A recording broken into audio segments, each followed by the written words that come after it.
In today's video, we will show you how to use your iPhone as a Wi-Fi hotspot, so you can share your internet connection with other devices.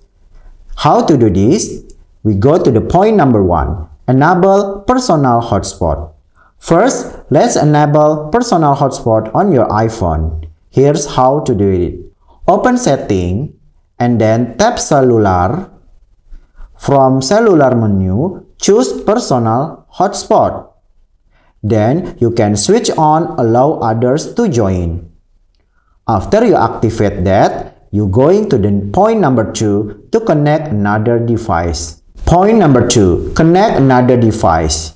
Now that your hotspot is already enabled, let's try to connect it to another device. On the device you want to connect, you can follow this step. Open Wi-Fi setting and then turn on the Wi-Fi. From there, you can find your iPhone names in the list of available network. And then tap on your iPhone names. If found, you can enter the Wi-Fi password display on your iPhone personal hotspot screen. Then, you already connect the Wi-Fi. Now we're going to the point number 3. Customize hotspot setting.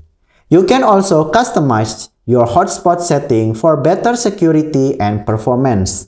On your iPhone, follow this step.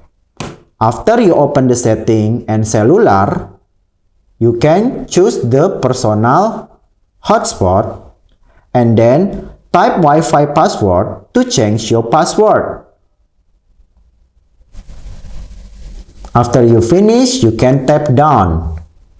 To maximize compatibility, to improve connection stability, you can also turn it on the maximize compatibility.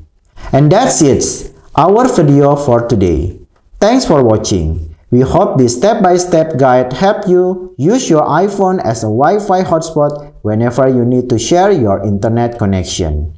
Don't forget to like, share, and subscribe for more iPhone tips and tricks. See you next time. Bye!